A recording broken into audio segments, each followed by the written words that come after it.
Le lait est un aliment complet. Nous en consommons tous les jours que Dieu fait. À Pala, chef-lieu de la province du Mayo-Kibi Ouest, le lait pur de vache est abondant et accessible à toutes les bourses. Il est vendu à la criée par les femmes peules et sur les différents marchés de la ville. Le litre du lait frais ou caillé se marchande entre 200 et 250 francs CFA. Chaque matin, les femmes peules venant de Féry ou campement avoisinant arpentent les rues de la ville et proposent le lait de vache à tout offrant. Elles portent fièrement sur leurs têtes, superposées les unes sur les autres, des tasses contenant du lait frais ou du lait caillé, des godo-godo, sorte de boulettes de mil, ou de dakere, sorte de la farine torréfiée. Ces ingrédients entrent dans la composition du lait que raffole une frange importante de la population de Pala. Nous en consommons tous les jours que Dieu fait. Nous avons du bon lait en bonne qualité et en moins de 200, même à 200 francs, vous pouvez trouver le lait au bureau. C'est-à-dire ces femmes-là, elles font de bureau en bureau. Elles vous présentent le lait, ça dépend de votre goût. Il y a le lait caillé, il y a le lait simple. Le lait caillé est ce qu'on appelle communément kindirmou. C'est-à-dire si ces femmes viennent, elles ont tous les ingrédients en place. Il suffit que vous passez 200 francs et puis vous avez votre lait bien préparé. Et quand vous consommez, vous avez de l'énergie. Vous allez travailler toute la journée.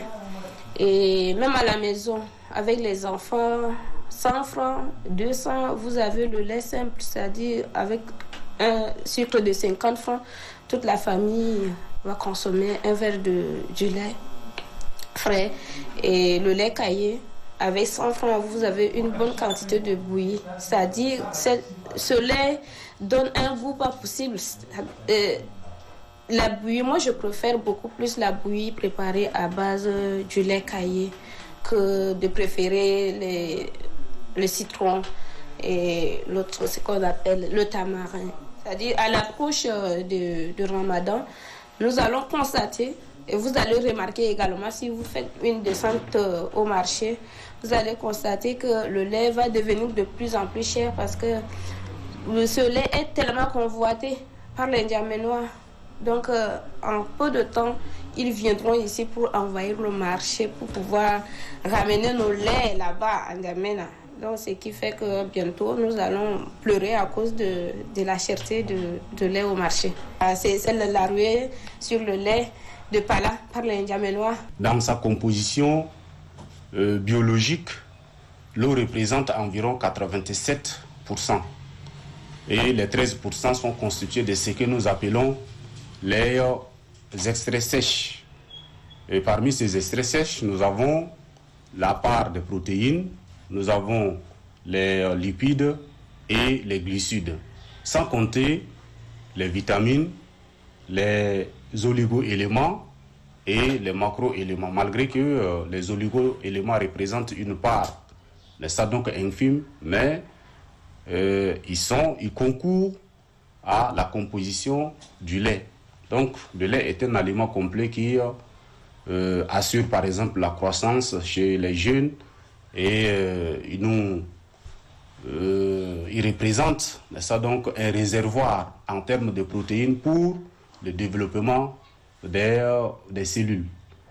Donc, le lait est d'une importance vraiment capitale dans la vie de l'homme, aussi bien que celle de l'animal. En vendant du lait, les femmes peules gagnent quotidiennement des sommes d'argent, leur permettant d'être indépendantes économiquement et équiper leur maison. Pour nous rendre à l'évidence, notre équipe de reportage s'est rendue au Férik Bourodolé, un campement des Peuls Hausa à quelques encablures de la ville de Pala. Là, nous avons rencontré des femmes dynamiques, entreprenantes et décomplexées. Ces femmes entreprenantes sont fiers de leur activité et des revenus qu'elles tirent de la vente du lait de vache. À cet égard, elles nous invitent à découvrir les biens qu'elles ont acquis avec les revenus de leur commerce.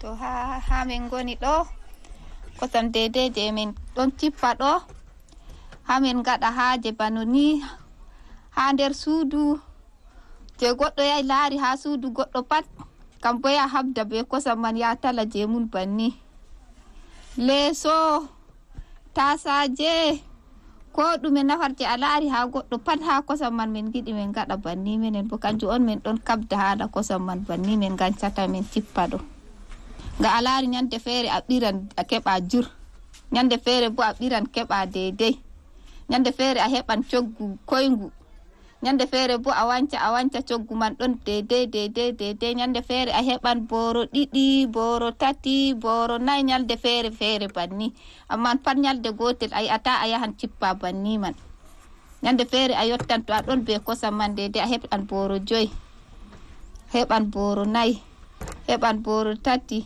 heɓan booro 2 heɓan booro fuu min ɗon cippa min ɗon kawta banni man hakkilo ɗo kam wala nyalde gotel to a mari budurwoyel ni a fuɗɗi a ɗon soora siga ha o yotta ɓangugo man hidde o yotta ɓangugo man to Allah wallima a hawti to o ɓangi a yaarimo suudu makko bo kanko bo ɓe hokkimo kosam man o ɗon habda banni man ya ɓeddugo yeeso yo minen ka wala ɓilla ha amin nga ayi goɗɗo ɗon ayni hoore mum ɗo numa tandi mi yahan mi waɗa kuugal mere ha yaasi ɗo a ɗon yaha dalila sippugo ma tan haaje ma. Les éleveurs Peul ne s'immiscent pas dans la gestion des revenus tirés de la vente du lait. Ils encouragent leurs femmes à pratiquer ce commerce qui perpétue leur culture à travers les âges.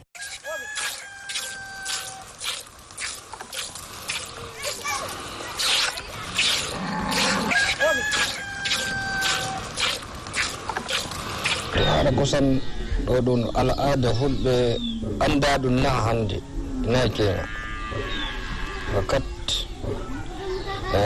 hulludu on nayi maako rewɓe bo ɗon cippa kosan to ɓe cippan kosan ɗon bo yo al'ada maɓɓe ɗabi'a maɓɓe ba haaliji maɓɓe kamɓe rewɓe ɓe gaɗan ton amma ko larani gorko kan o wala lawol toon amma ceeɗe kosam noon bo woodi ko nawata gorko yiyata a nafata kam nafat gan al'adaji feere ɗo to kosam man wala na dole gorko wurtinta ha jiba ma ko hokka amma so a tawa debbo waɗi haaje ma ko dami mo amma gorko anni a ɓilla a yite debbo ɗo hokka ko a cippi noyi wormi rara o kam min kam ɗo mi anda min daarayi ɗo kam a ɓilla go debbo a waddu kan wala amma woodi ko nafata ma gan jawdi ko to yawon gin nawan amma ɗo ɗum al'ada ɗo ɗum wanda ko nemka ha jotta bo ɗum kanka yahata kusan kan banni rewɓeji waɗata ɓe ɗon cippa ɓe ɗon nafira koye maɓɓe hajeji fof ɗo maɓɓe feere ɗo ma ko tama ko gorko goɗɗo debbo feere ma oɗon laara sentuɗo ma to ɗon heɓagal kosan ha o ƴama gorko hokka ceeɗe yo kanjum woni onen ɗabi'a ɗo kanjum yahata bo ha jotta ha jango. Au-delà de l'aspect économique, la vente à la criée du lait véhicule une facette de l'élevage pastoral aussi vieux que le monde. Bon, c'est une culture d'une génération à une autre génération. C'est-à-dire, nous, Fulbe, c'est les femmes doivent toujours sortir tôt le matin et extraire le lait pour amener en ville les vendre. Et avec cet argent, les femmes peuvent se procurer des ustensiles de cuisine et aussi peut-être pour leurs besoins personnels. Le lait de vache vendu localement à Pala est qualifié de pur par les consommateurs. De cette appréciation, il est exporté vers d'autres contrées du pays, telles que la ville de N'Djamena, la capitale tchadienne. J'achète ça pour amener à N'Djamena. Ce qui est à N'Djamena, là, ce n'est pas bien. Ce qui est à Pala, là, c'est bien. Oui, naturel aussi.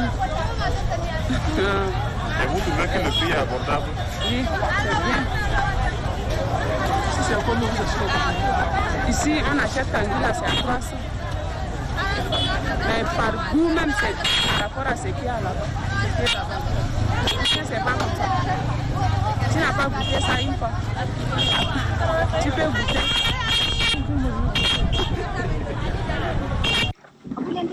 C'est là nous l'achetons généralement, c'est pour envoyer à N'Djamena. Ce sont les gens de N'Djamena qui demandent ça.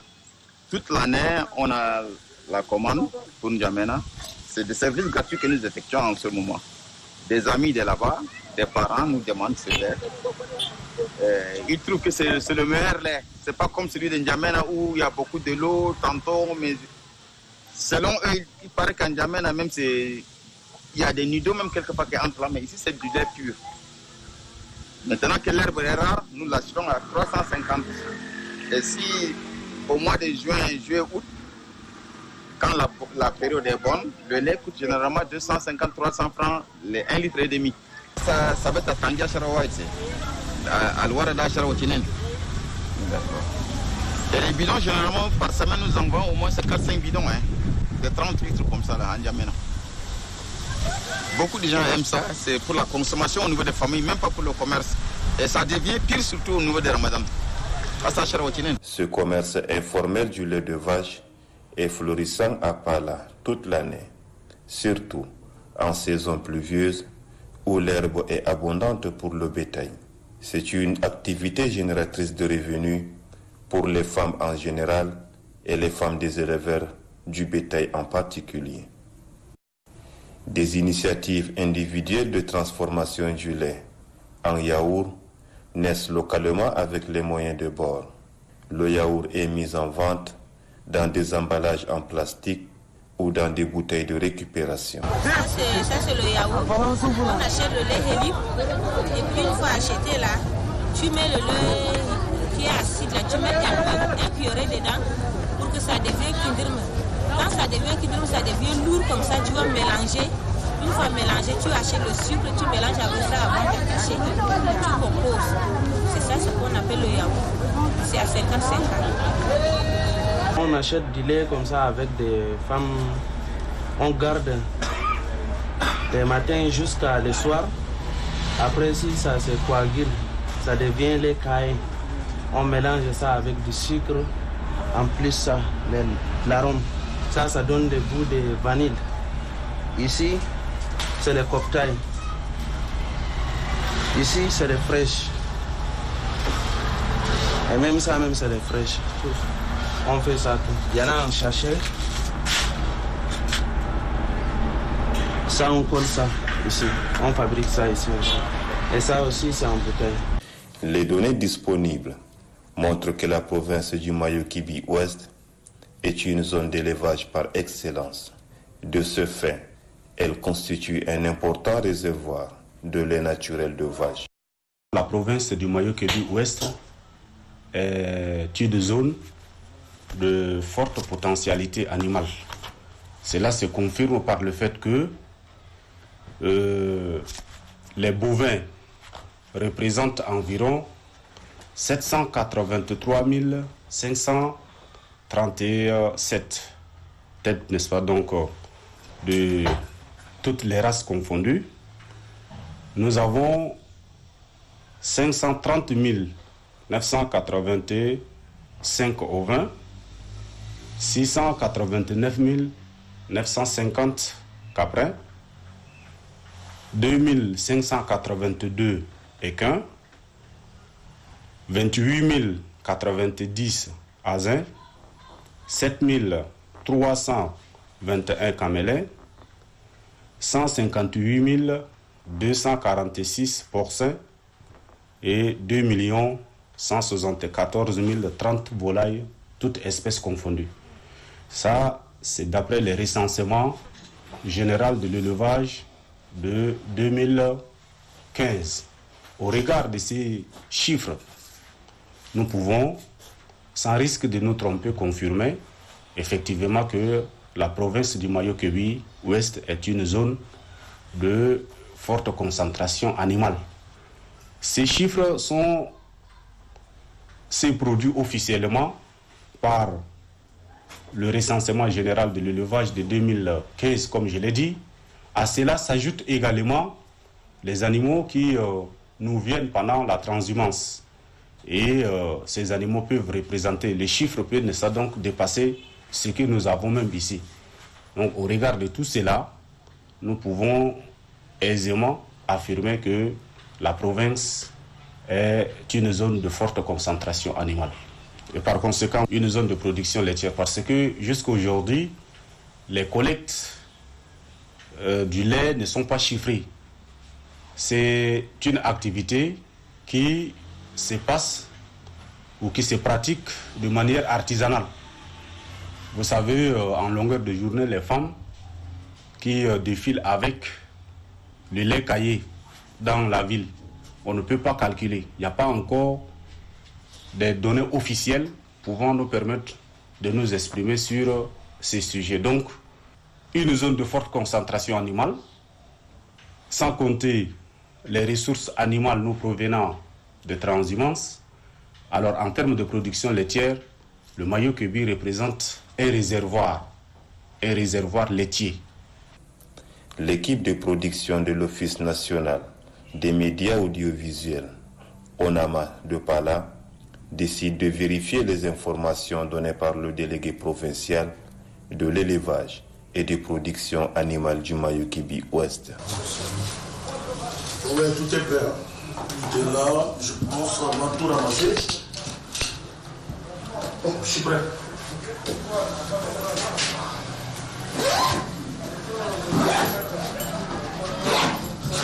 Vous pouvez aller? Oui.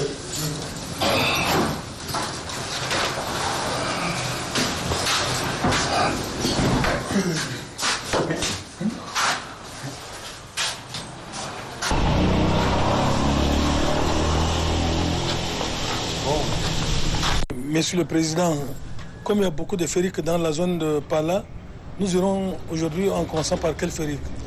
Nous allons commencer par le ferrique de Ouro Dole.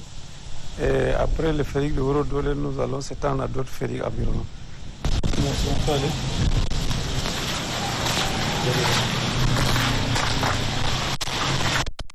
C'est la route qui va à Ouro Dole. En partant, on va devant, on va virer à gauche. Balada, balada,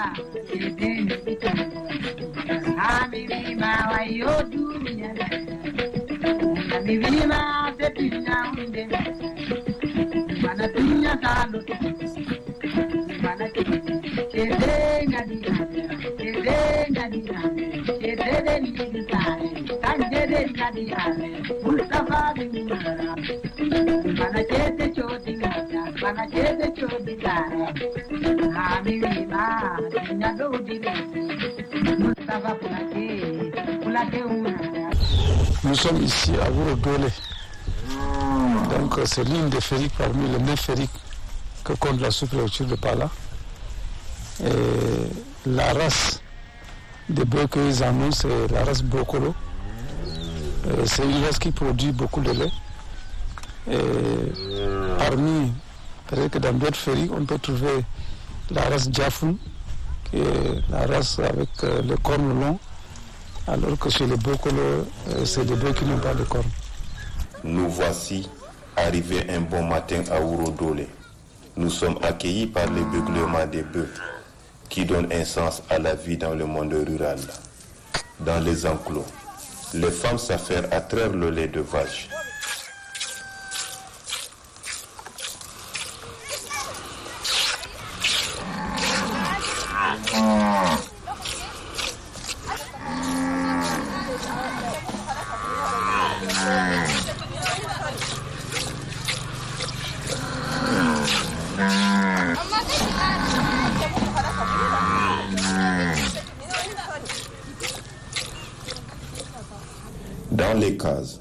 C'est un monde organisé qui s'offre à nos yeux. Des femmes chauffent le lait frais qui sera vendu en journée. D'autres préparent le repas du matin. Un peu plus loin, les enfants apprennent le Saint-Coran sous l'œil attentif des hommes.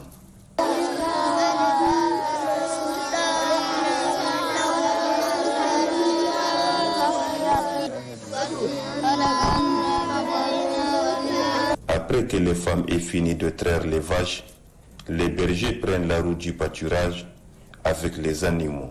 Comme quoi, à Ourodole, chaque membre de la famille joue sa partition pour l'équilibre de la société.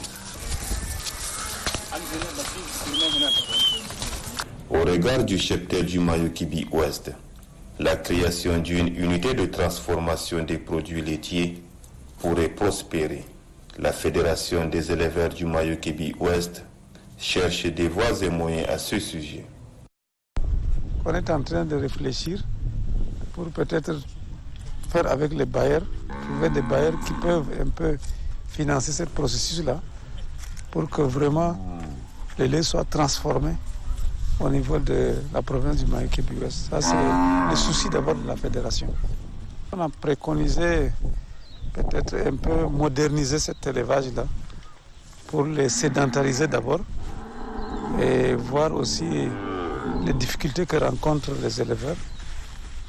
Parce que pour le moment, il y a un problème d'abord, le problème foncier, que nous sommes en train de vouloir gérer avec les chefs des cantons et autres. Et il y a aussi le problème de couleur de transhumance qui pose des problèmes que nous sommes en train de voir comment faire pour que vraiment ces éleveurs-là soient un peu à l'aise avec un peu de parcelles à leur portée. Le ministère en charge de l'élevage est déjà à pied d'œuvre par rapport à la production laitière. La dernière fois, nous étions en N'Djamena, il y a un projet sous-régional qui est déjà en voie de création pour collecter les laits et valoriser la consommation locale du lait. Donc c'est un projet qui connaîtra d'ici peu de temps, ça donc jour, et nous espérons que le Mayo-Kibi ne sera pas épargné. Il y aura des points de vente, des points de collecte de lait frais local au Mayo-Kibi Ouest également. Tout entrepreneur qui s'intéressera à la filière lait du Mayo-Kibi Ouest trouvera sur place du lait en quantité suffisante et des consommateurs avisés. Au pouvoir public et aux opérateurs économiques de prospecter cette voie pour la diversification de l'économie nationale.